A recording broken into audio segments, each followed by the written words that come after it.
बायको, माझ्या चड्डीतून हात बाहेर काढा, किती चोळता लाल बुंद झाले. नवरा, चोळू दे ना, तेल लावून चोळतोय.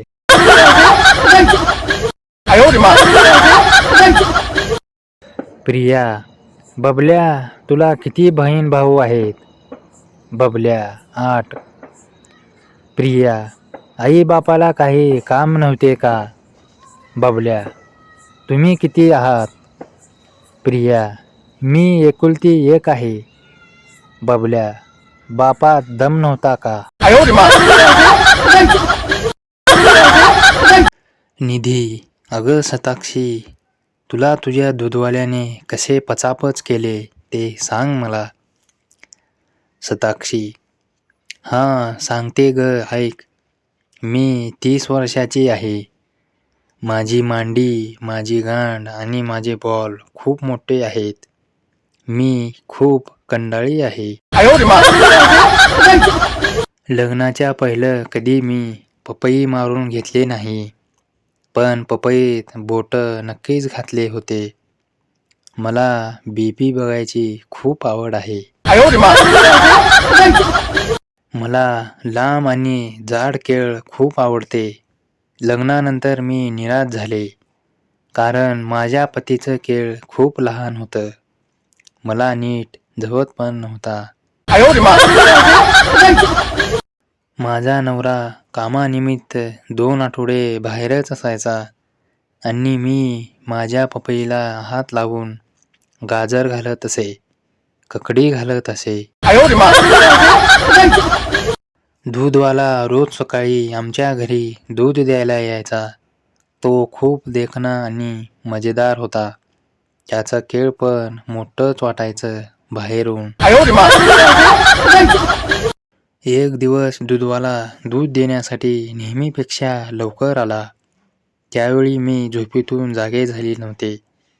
बेल ऐकून मी पटकन दुधाचे भांडे घेऊन बाहेर आले. मी ब्रा आणि चड्डी पण घातली नव्हती, कारण मी कंडाळी आहे. सारखं पपईत बोट आणि बॉल दाबून घेत असते. म्हणून पटकन एक फ्रॉक घालून आले दूध घ्यायला. मी दूध घेताच थंडगार वारा वाहू लागला आणि माझा फ्रॉक वर उडाला. दूधवाल्याला माझी लाल बुंद पपई दिसू लागली. माझ्या हातात दुधाचे भांडे असल्याने मला फ्रॉक खाली करता येत नव्हता. माझी पपई बघून तो बेभान झाला. त्याचं केळ टाईट झालं. तो म्हणाला, मला एकदा बोट लावून बघू द्या, मला प्लीज चोखू द्या. आणि लगेच तो बोट घालून चोखू लागला. मी तर कंडाळी होतेच, पण त्याने मला अधिकच पपई चोखून कंडाला आणली. चोखून झाल्यानंतर तो मला बेडरूममध्ये आणला आणि पूर्ण फ्रॉक काढला आणि डावे बॉल तोंडात घेऊन चोखू लागला आणि उजवे बॉल हाताने मालिश करू लागला. मी खूप उत्तेजित झाले आणि आह आह आह आह असा आवाज करू लागले. त्याने नाभी, कंबर, मांडी, पपई खूप वेळ चोखून काढली आणि चावली. मी त्याचं डोकं माझ्या पपईवर दाबले आणि त्याने त्याची पूर्ण जीभ पपईत घातली आणि चोखू लागला. काही वेळाने मी हळूच म्हणाले, तुझा पण केळ मला दे ना चोखायला. त्याने उभा राहून माझे डोके धरले आणि तोंडात द्यायला चालू केला. लगेच मी चोखू लागले, पुढं मागं करून. चोखून झाल्यानंतर मी त्याचं केळ माझ्या पपईत घालून घेतले व तो धक्के मारू लागला. केळ जोरात आत बाहेर करत असल्याने माझ्या पपईतून पच पच आवाज येत होता. 1 तास पपई मारून घेऊन 1 तास ढुंगण पण पचापच मारून घेतली.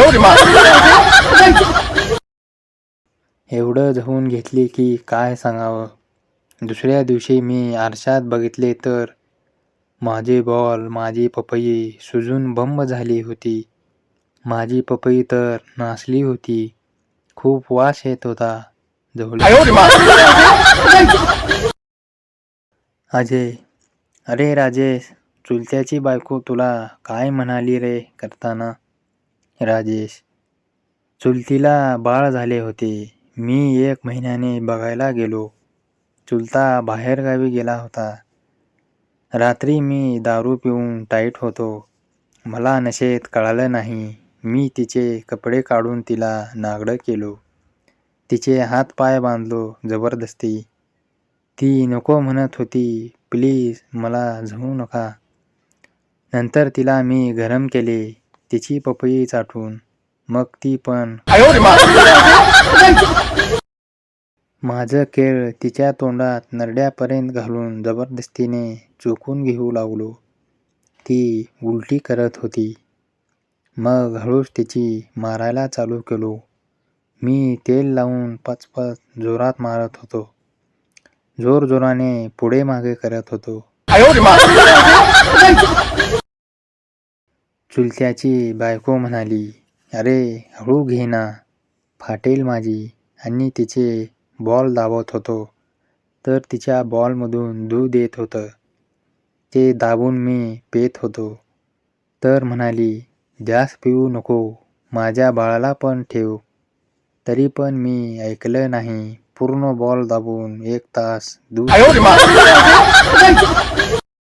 लग्नाच्या पहिल्या रात्री सजवली आमची खोली. रावांचे नाव घेते गांड माझी.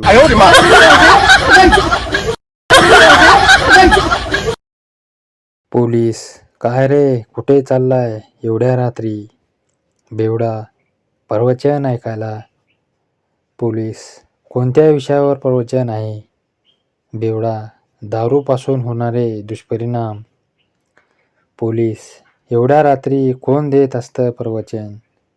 बेवडा, माझीच बायको.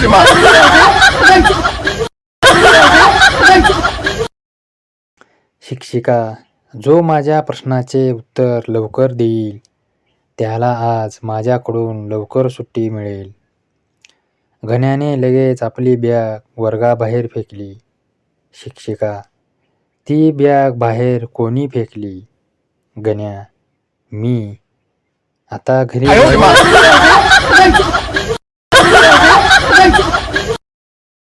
आताचे बारके पोरं 80 रुपयाचा किंडर जॉय खातात आणि आम्ही होतो 1 रुपयासाठी 2 तास जमिनीवर नागिन डान्स करायला लागायचा.